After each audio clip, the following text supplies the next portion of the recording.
All right, welcome everybody. We are back. It is Tuesday and we are back. Masters, we be racing again. Rick Sorenson, I will be your guide, your cook, your chief bottle washer. And I will be commenting on today's race. One loop of the greatest London flat. We don't ride this loop very often. So it's kind of interesting. It's a little bit different. And always with a different loop, different strategy. Completely different from the Central Park course we did last week, obviously. So, and I don't really remember this loop really well. So I'm going to have to kind of see as we go along as to how it's going to all work out. But as always, as we always talk about, results race or training race for me. Well, today it's a results race. It's a Masters race. So I want to get a good result. I want to win the G's and get the highest overall finish that I can. Now, that being said, it's a flat course. Really hard for me to win on a flat course. But especially if I don't get an aero power up. You know, as we've talked about before, without an aero power up, you are not going to win a sprint in Zwift. Even with an aero power up, you might not win a sprint in Zwift, but you really, really have to have one. So I'm going to have to kind of figure this out as we go along, see if I can get an aero power up, and then we'll just plan it out and see what we can do. So fast start, as always. I'm not even going to complain about it because it's just the way it is. It's just the way it is. So it's good training, but I don't know any road rider that just likes blasting off the line. I don't know. You know, I'm not one of those 18-year-old kids that has, you know, liquid hydrogen or whatever it is in their veins where they can just come up to speed like boom. I mean, my blood's more like, you know, sludge. So, you know, it takes a while to get it going through the veins. So at any rate, that's what we're doing out here today. We are going to do, and this is going to be a short race. I think the Asia race was about 43 minutes. So this is going to be a short race today. And that just means it's flat, it's short, it's going to be fast. So we don't have a big field, which is kind of surprising, but we're getting in the springtime, which means more guys are riding outside. We do have several of the good guys. I mean, these guys are all good. Some of them are better than others, just like any real bike race. My friend Dick Veerman is here. He's the locomotive. He's the powerhouse. So he'll be active, I'm sure. His buddy Cease is here. Those Dutch guys. I mean, I think they're Dutch. Is that what it is? Sorry, I mean, it's one of those countries over there. I think it's Dutch. Anyway, they're good. They're fast. And so we'll have to watch out for them. I don't see my friend JoJo's not here. I don't know what's going on with JoJo. He might be outside. You never know. People are going to start moving outside. And the numbers are going to get lower and lower. So we shall see how that all plays out. But, you know, any bike race, whether it's Zwift or outside, you race against who shows up. And that's what you do. So if the field's diminished and you win, if there are 9 guys there and you win, it's not your fault. There's 9 guys. You know, hey, you race against whoever shows up. So this will be a competitive field, though. I think we had 55 or something like that at the start. So you know, it's still a good field, still a solid field. So you know, we made the first group here. Always the first goal is to make the front group. And then we're going to kind of play it by ear, and you want to see how things are going. You want to see, is the field aggressive? How fast are they? Always, you know, I always talk about just try to pay attention. Read the field. See what they're doing. See who's doing what. If the field is really reactive, then that's good for you because it means you don't have to really react as much. You can just slide one wheels and get a draft. And see how it all plays out. So that's what I'm going to do. Now I'm sort of working on a little bit of I'm a little under the weather today. So, and I'm not really sure why. A little behind. I don't know. I raced Saturday in Zwift. And I won that race. That was the two laps of, I don't remember if it was EVR race, but it was 2 laps of Box Hill. And it was a pretty decent field, not super, but it was tough. It's always tough. It's just sometimes tougher than others. But I did win that race. But I just afterwards I was really tired, more than I should have been, and I wasn't sure what was going on. So then I tried to race on Sunday. I tried to do the Weekender, Masters Weekender, which is always a longer race, usually is, which I like because this time of year I like to do some of the longer events to get ready to go outside. And I just sucked. I mean, my legs I just did not feel good. I thought I tried to ride into it. Sometimes you can do that. Me, typically, if I'm bad at the beginning, I'm pretty much bad all day. I'm not one of those guys that feels really good in the last hour, the last half hour. If I don't feel good, I suck all day. So I got up the KOM, the Epic KOM the first time, and just felt terrible. So I just folded the tents basically. Just folded the tents. That's all there was to it. So I couldn't really do too much else. I was a hurting unit. So I just got off and watched the rest of the race because it was I just didn't have it. You know, I should have been riding 365 watts and I was riding 325 watts, and I'm like, oh.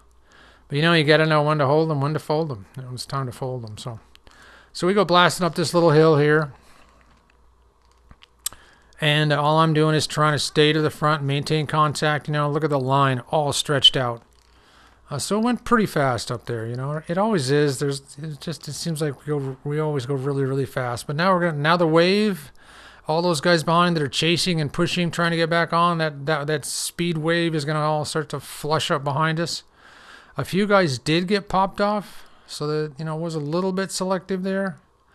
But I can tell at this point I don't have really good legs. The good news is it is a flat course, so I'm banking on that getting me by. If this was an Epic KOM day or 2 laps of Box Hill, I'd probably be in serious trouble because I just don't. I feel like I'm running about 80 or 85% at this point. So, and that's not an excuse, but it leads me to my next point, which is, you know, you very rarely you feel great. I mean, very rarely do you get in a race or even a training ride where you just feel great. You know, if you're someone who rides your bike almost every day like I do, you're always at some varying degree of fitness, varying degree of fatigue, how well rested you are. So you're almost never at 100%. So I know last Tuesday I felt like I had a lot of pop at the end and I was able to win that race. But today it's just, in other words, if you're not feeling particularly great, it just means you alter your plan. You're not going to deal from a position of strength. You're going to have to deal from more of a position of being on the defensive. So that's where I'm going to have to go in this race today. I can already feel it. I can already feel it in my legs. This is not going to be a crush 'em day. This is going to be a day. Well, actually, I don't think I've had a crush 'em day since like 1992, but that's another story. So this is a day where I'm going to have to just be defensive. I'm going to try to beg, borrow, and steal the gods of Zwift that I get a aero power up. And if I don't, then I'm going to have to go to plan B. Now, plan B for me, without an aero power up and a flat finish, would always be in the second half of the race. I would just try to do a lot of attacking and try to at least make it hard on people. Because without an aero power up, I know I'm not going to do very well in the sprint. So why not try something earlier? If nothing else, just try to thin the field down a little bit. Deal with, you know, there are several axioms in cycling that really apply all the time. You want to deal with the smallest group as possible at the end, if you can, and then play with whatever resources you have on a given day. So, you know, had my plan been today, I was going to do XXX, and then I show up and I go, you know, I'm not really feeling it today. Then you just chuck that plan out the window and go with plan B. So again, you know, so much of it is about having an idea of what you want to try to do, but then getting in the race. And, you know, maybe I felt 100. Okay, let's just say I feel 100%, which I don't. Let's say I felt 100% here, but I couldn't really do what I wanted to because maybe there's 4 or 5 other guys that maybe Adam Zimmerman shows up and Casey Shum and, you know, the poison frog guy or whoever that guy is. That guy's insane. maybe a bunch of really super strong guys show up and they're just trashing the field. Well, obviously I have a different, my plan goes out the window and I have to go to another plan, which is just, try to keep up. So, you always have to adjust. You always have to be flexible, and you always have to adjust to what's going on in the race around you. Always, always, always, always. And for me, that's a training ride. That's a training race, a real race, whatever it is, a Zwift race, outside race. You're always adjusting to see what's going on around you, and then decide what exactly you're going to do. Because again, we talked about last week. We talked about having a plan, and then being able to adjust the plan or just chuck the plan if you have to. So what I would have ordinarily done in this race, I can't do because I'm not feeling it. I'm just not feeling it. So I don't know about you guys, but for me, when I'm not, it's not, when my legs get tired or fatigued, it's not, I don't just feel slow and sludgy. My legs, they get what I call pitchy. I mean, it's just a kind of a sharp, like someone poured battery acid in my legs, and they feel like they don't flush, and it's just, ugh, which happens to me occasionally, but hey, I'm old, so what can I say? Some days you get it, some days you don't. So in this case, I am going to start playing some defense. I can tell you right now that's at this point in the race, I've already decided I'm not going to really do anything unless I have to, or if there's an opportunity, I mean, there's always opportunities for counterattacks and things like that. But if you're not dealing from a position of strength, if you're dealing from a position of weakness, then you just can't do it. You just can't do it. So that's what I'm going to have to do today. So we're rolling along here. We're 10 minutes in. We have 13 miles to go. We're 5 miles down. This is a short race. This is definitely a short race today. So your margin of error is not particularly good because it's going to be pretty quick all day. I can always tell. I mean, the way I like to think about it in Zwift is I can tell how fast the speed is running by how fast the group goes on the flat. If it is 28, 29 miles an hour, that's pretty standard. That means you're moving along at a pretty standard speed. That means I'm going to have to ride anywhere from 240 to 270 watts probably to just sit in the group. Now, when you're riding in a bigger, stronger field and you're riding on the flats and you're going 30, 31 miles an hour, steady, okay, that's starting to get pretty quick. And if you're riding 32, 33 miles an hour, that's a hold on to your ass day. Because that means you're riding with the Zwift gods. And, you have to ride 300 watts just to sit in the bunch. So I try to not do too many of those races. So good training, always good training, and you always want to stretch yourself, you don't get any better by riding with people that aren't as good as you. But you also don't get any better if you ride with people that are so much better than you, you just get trashed. Or they just drop you and you ride by yourself. That doesn't do you any good either. So you kind of need to ride with people that are maybe a little bit better than you. I mean, because then you do get stretched out beyond what your normal limits. And that is how you get better. So I've always raced a category up my entire career. If I was a 4, I tried to race with the 3s when I could. When I was a 3, I tried to race with the 1-2s as much as possible, do a 1-2-3 race. And then when I was a 2, obviously I was racing with the Pro 1-2s. And then when I was a Cat 1, I raced a lot of Pro 1-2 races that had a lot of big pro guys in there too. I was never going to beat those guys, but what good training it was. I mean, just really good training. So, but I never bit off more than I can chew, where I got in races where I just got spat out and rode 30 miles above myself. You can go home and do that. You don't need to pay money to do that. So, plus, if you go home and do that, it's a lot better for your psyche than to just go out and ride 30 miles in a race where you just got destroyed and right around going, what the hell am I doing out here? So this is kind of an interesting little race. There's definitely been some pushes off the front. Some of these guys I'm not real familiar with. Some of these names, I mean, I know most of these guys. You know, this Ara guy, I don't know, but you know, Dammits and Phillip, really strong guys, good guys, and Cummins and Snook, they're all strong guys. So I'm not surprised. But again, I'm playing a little defense here. I'm just trying to ride position. If you notice, you have not seen me stick my nose in the wind at all. So I'm just trying to ride at the group, stay in contact, try to avoid any big efforts, you know. But things got strung out there a little bit, and so I'm kind of dilly-dallying off the back. Even though I do still have guys behind me, and they're always going to be, you know, the wave is going to come up behind me, and guys are going to wave around me. And there's a wheel to catch, and there you go. But you can see that things are pretty stretched out, or were pretty stretched out. Now they're starting to slow down a smidge. But if you're sitting in like where I am right now, and you look up there, and you see guys sprinting, really keeping the pace high, you just, even though that speed has not got to you yet, you need to get ready. And because it's going to get to you. It is going to get to you. Eventually. So that's why you go ahead and pick your speed up a little bit and get ready for that surge that's going to come up, because you don't want to get gapped when guys are starting to go real fast. So you can see a couple of guys got popped off that last little surge out the back. You know, there's always a little thing out of the group. That's just the way it goes. So I'm still not really sure. I know we're going around all the London roads. I know we're not going up Box Hill or anything like that, but I know we're kind of going around all the London roads. So I'm not really super familiar with where this loop is going.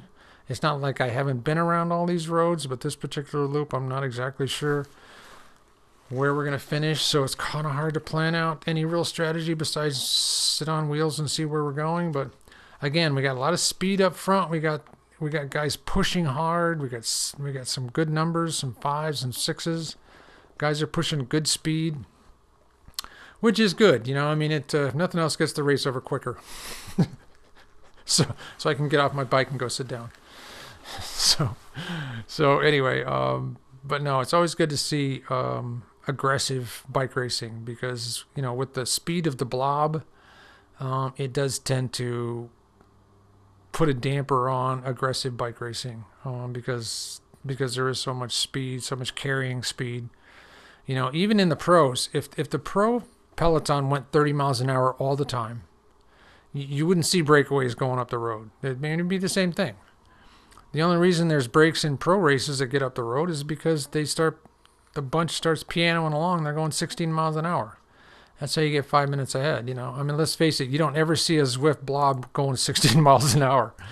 That just doesn't happen. So it changes the dynamic of aggressive, offensive bike racing. It's very difficult to pull it off in Zwift because the speed of the bunch is just so high. So doesn't mean it doesn't happen, but it's a lot harder. It's a lot harder to do. I wish they could figure out how to do it somehow so that the group didn't go so fast, because it really would make for more open up racing a little bit. But hey, it is what it is, you know, just like everything else. That's, you know what it's going to be like, and that's what you're going to have to deal with. So now we're 8 miles in. We're coming up on almost halfway done. I figure this race is going to take around 40 minutes, roughly, maybe a little over. So only 10 miles to go. We've got a group of about, I'm guessing, 15 guys maybe. Kind of whittled it down to about 15 guys here, and they're all good guys. They're all fast guys. So again, at this point, I don't really have a plan, except I'm going to sort of play it by ear in the second half and try to be a little bit more aggressive if possible. I still don't have an aero power up, so I'm just going to follow wheels at this point. And I would like it if I start feeling better, but like I said, I don't start feeling better in races. I usually, if I'm bad, I just go from bad to worse, really. So again, we've got some good speed out the front. Mr. Veerman and Mr. Dammits and Mr. Snook and Mr. Thomas all pushing good numbers up front here. Things get a little bit stretched out. So, you know, I'm just following these guys. That's all I'm going to do. I'm just going to try to follow. I'm going to try to keep pace. I will tell you, with Dick Veerman, he's pushing hard at the front here. I consider Dick my unofficial teammate, so I will not chase him. Let me put that on the record right now. I will not chase Dick Veerman. He's my friend, my unofficial teammate. So if he goes off the front, I will monitor the front, but I will not chase him myself. That's not going to happen. And Joe's the other one. Either one of those guys go off, and I am their unofficial teammate. I will not chase them. So, you guys just be forewarned. That's the way it works. But somebody else always chases, it seems like. Everybody knows Dick. They know he's super strong, and they just almost never let him get away because there's always some reaction whenever he goes off the front. So, and he's been working on his form a little bit too. I know he was really sick 2 or 3 weeks ago. So he's been on the comeback trail as well. I don't think he's quite up to the level that he's used to because, the guy can just crush some big numbers out there. He's such a strong guy. So, and he's aggressive too. There he is off the front. There he is working at the front again. So, you got to I like guys that ride offensively that, are willing to take chances. Anybody can just sit in the bunch, which is what I'm doing today, sitting in the bunch because I just don't feel it. But, I appreciate guys that lay it out there on the line and try it, and Dick really does. He does that every race, no matter, even when he's not feeling good. He's still out there punching it out. Now, when I don't feel good, I just hide like a mouse. This is what I'm doing right now. I'm hiding and just trying to monitor things. But, also talking about not chasing down guys, that doesn't mean you're just going to go sit at the back of the bunch. If you have a teammate or someone else that goes off the front, then you want to monitor the front. And if someone else takes off, you're more than welcome to jump on their wheel. And if they want to drag you up to your teammate, hey, more power to them. That's happened to me in a couple of real races where I had a teammate off the front. Somebody went to bridge. I jumped on his wheel. He turned around and looked at me, and I'm like, yeah, I'm not pulling through. And he ended up pulling me right up to my teammate. And then we had a 2-on-1 and, tortured the poor guy and ended up either my teammate or I won. So, it doesn't mean you just shut down and stop racing if you have a teammate out the front. You really have to be aware and monitor the front and make sure other guys don't get off without you. If they do, if someone's going to try to bridge up, then you go with them. That's allowed. You just don't want to sit on the front and drive the bunch when you have a teammate out the front. So I don't have any actual teammates in this race, but I have sort of teammates in Dick Veerman. So I'm not going to chase him. So now we are 10 miles down, 8 miles to go. We're over the halfway point. And at this point, I'm kind of trying to figure out where exactly we're going to go. Because I am not sure how we're going to work back around to the finish that I'm assuming we're going to go to. I'm trying to think of what other little hills there might be, or what other places there might be that are going to potentially be an attack. So here's an example. There's Dick right in front of me. And if you notice, I just almost slowed down to see if I could let that gap open in front of me. But a couple other guys decided, yeah, we're all going to go. And so we make the right turn onto this bridge. Now, this is how you go to Box Hill. And it's really stretching out. Oh, there's some red numbers. And right now I'm thinking, what the hell is going on here? Not sure. So rather than just sit and decide I'm going to get dropped, I decided I better crank out some watts and try to keep up here. I'm not really sure what that acceleration was all about, because maybe these guys know where we're going and I don't, which is obvious. They seem to know where we're going and I don't. So they really stretched it out. A couple guys got distanced off the back, and I did just enough to keep in contact. So now we're down to what, maybe 10 or 12 guys. We still, like I said, a couple guys got distanced off the back. So that was a strong surge in there, and I'm like, So now I know we're going towards Box Hill, but I know we're not going up. I keep thinking we're not going up Box Hill, are we? Because I really sucked today. And if we go up Box Hill, this could really be painful. But I just don't. The one lap is no. At this point, I'm a little confused. And then it starts to dawn on me. I'm like, okay, well, I know we're going towards Box Hill, but maybe instead of going up Box Hill, we're just going to roll across the foothills. I bet that's what we're going to do. And as it turned out, that is exactly what we're going to do. And I know there's a couple little rollers in there that can be kind of tough. So that's where I decide. Right now I start thinking, okay, well, I need to ride at the front here and make sure, because I'm betting there's going to be some action across this bottom section here. We still have a strong group. We're about 12 guys. We did get rid of a couple guys there, but all 12 of these guys, any of these guys could probably win, and they're in this group. So now we're going to go up this little riser, this first little part, which is where the direct approach to Box O would be the right turn up here. But we're not, I know we're not going that way at this point. Yeah, see, now it says Richmond Park. So I'm like, okay, all right, we're going to go right across the bottom, across these little rollers. So I just decided, well, if that's what we're going to do, maybe we'll just try to push the pace across here and see if we could shed anybody. So I accelerate up towards the front here.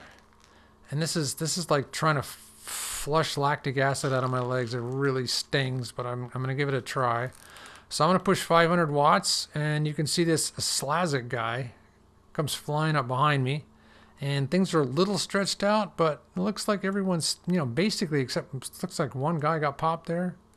Otherwise, we're kind of still in contact, but I'm still at almost 350 watts, so we're pushing across pretty fast here. And if I remember right, there's another little riser coming up ahead of us. So I want to keep the speed high, not because I feel good, just because I think strategically that's the best thing to do, because I definitely think guys are getting a little tired in here. And so if you want to make any kind of selection, you need to push the pace when people are tired, if you can. So, and this is more a case of just doing something because the situation presents it rather than I feel like I should do it.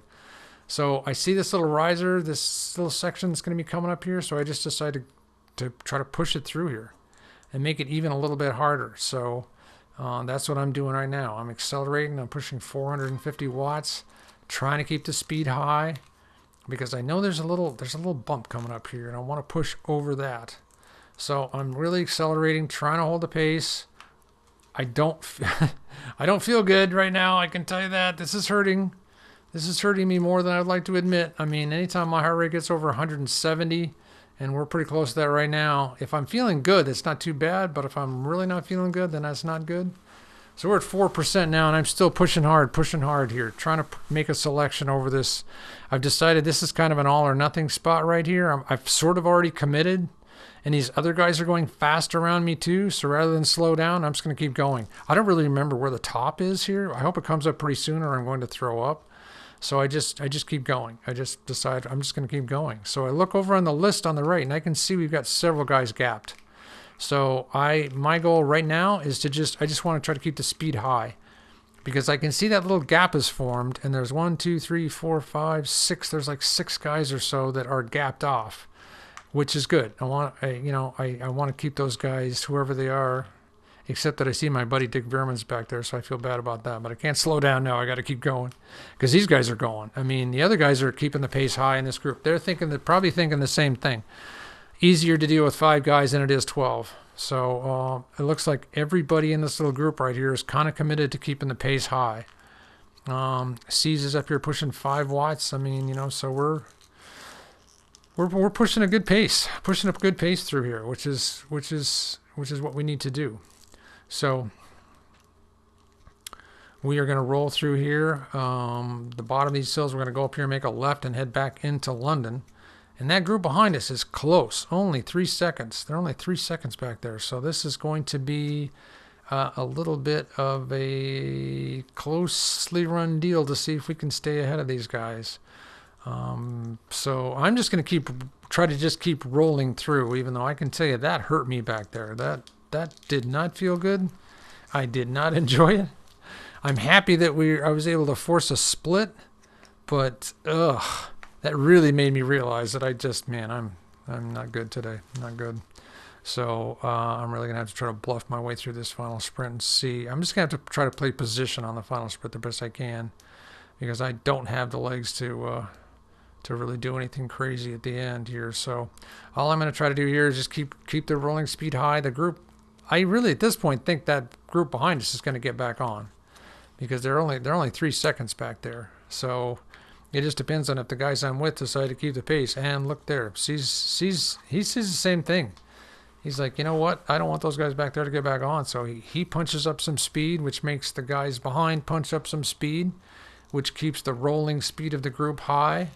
And all of a sudden that gap went from 3 seconds to 5 seconds.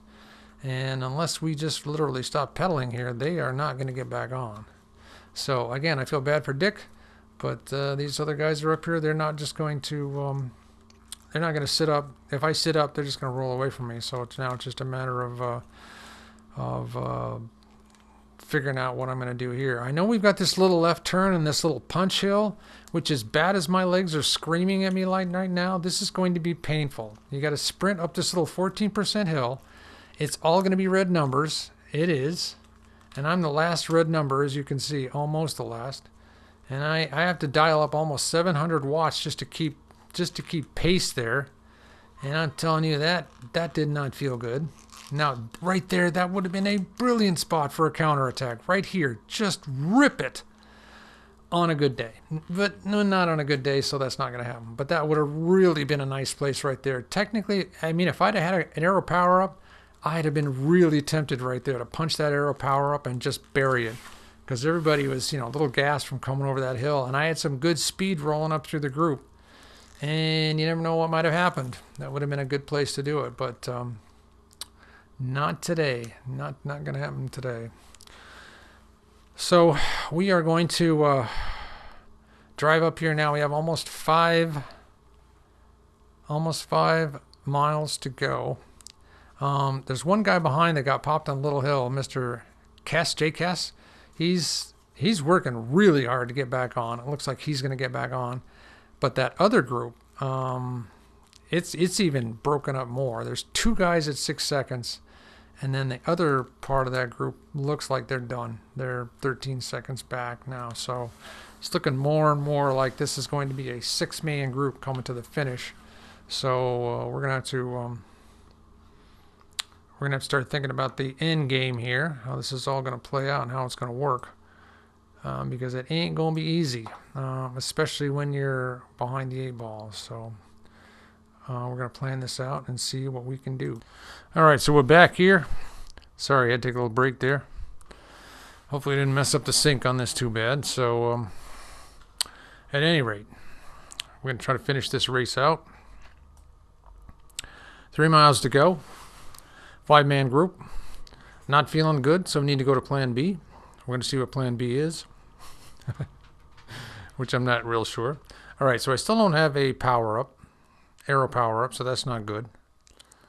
I've got 5 guys to beat here, and I need to figure out how to try to do that with not the best legs. So the odds of that actually happening are probably rather limited. So the good news is there are no other G's in my group, so I at least have goal 1 knocked down for the day.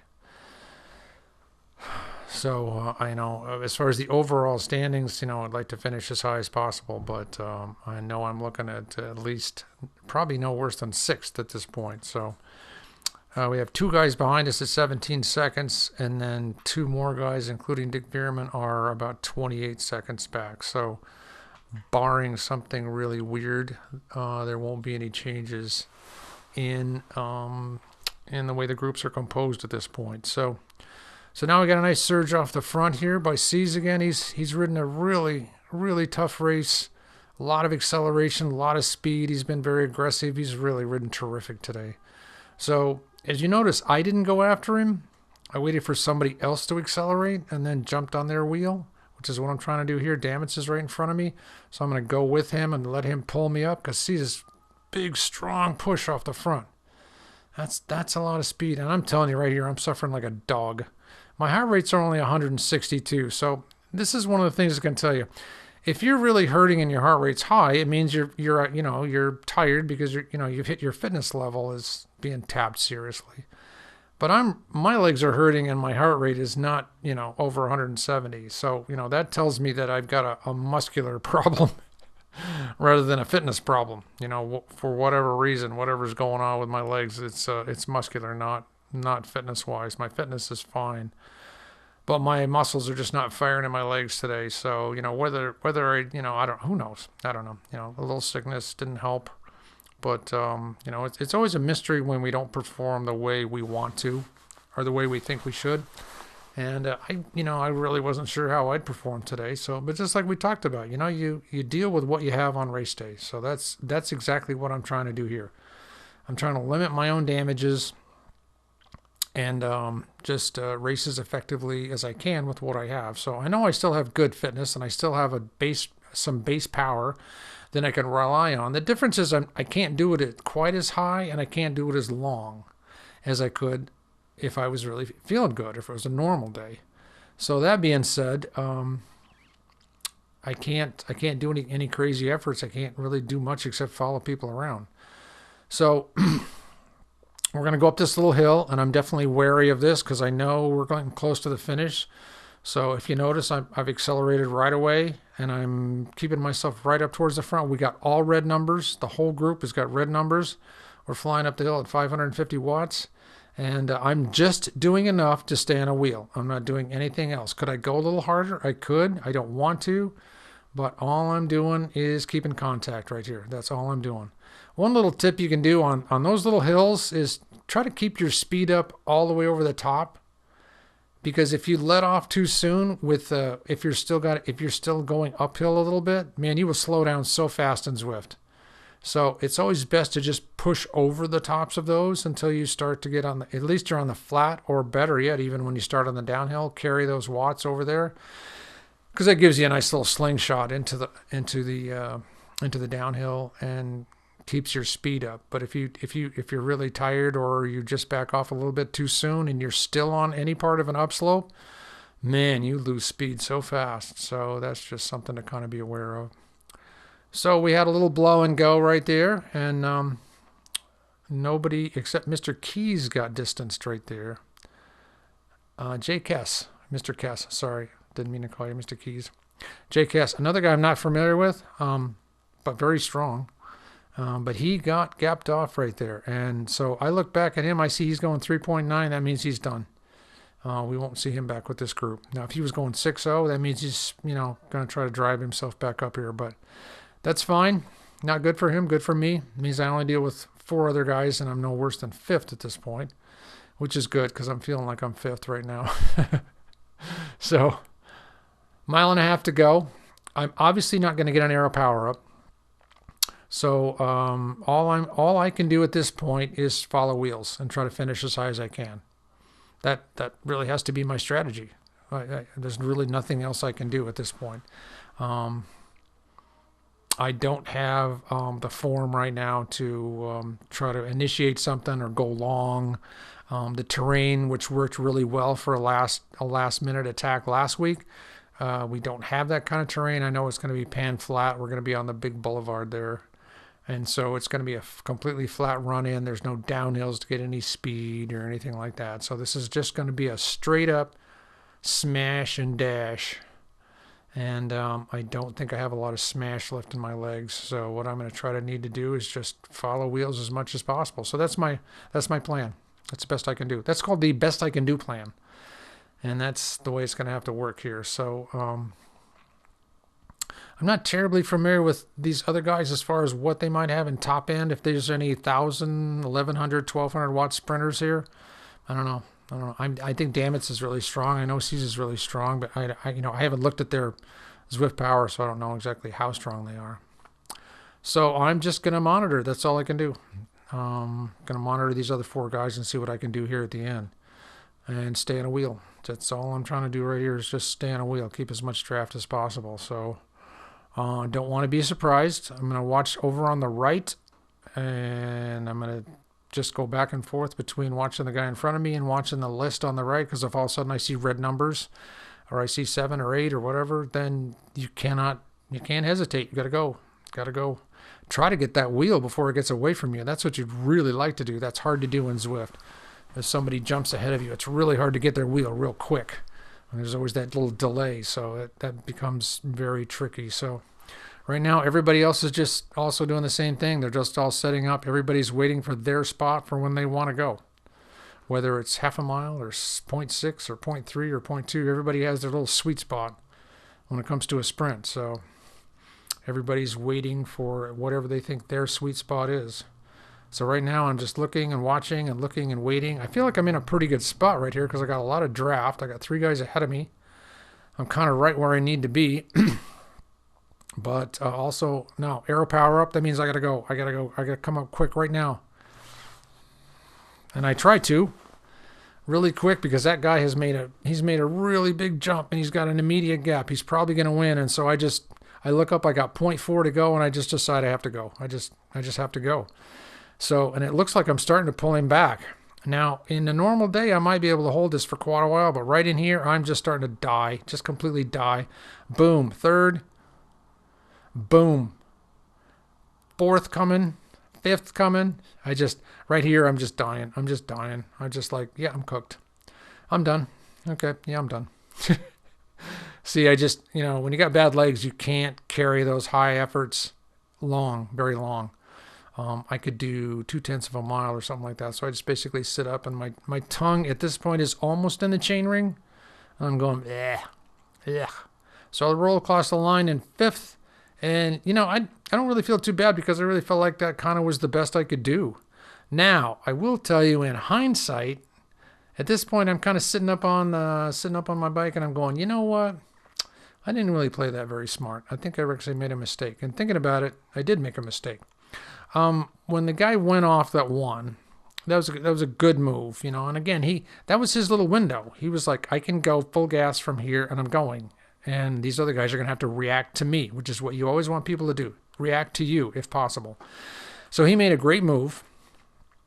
Now me, I should not have gone after him right there because I knew I didn't have the legs to really pull that off, but I did anyway, just hoping that I could just kind of gut it out to the finish line. What I really should have done was absolutely waited for the other three guys to come around in front of me and then just tried to wheel surf as much as I could and follow them to the line. Now, what that probably would have meant would maybe be 1 or 2 placings higher. I wasn't going to get the front guy, Slazik. That was a good move by him. He was the strongest guy there. I wasn't going to get him because he had too much of a gap. But had I played it a little bit smarter, I might have been able to get 1 or 2 spots, which helps in the overall standings. But since I already have the G's, that doesn't matter there. But so that really was kind of a tactical error by me at the end to go after him right away.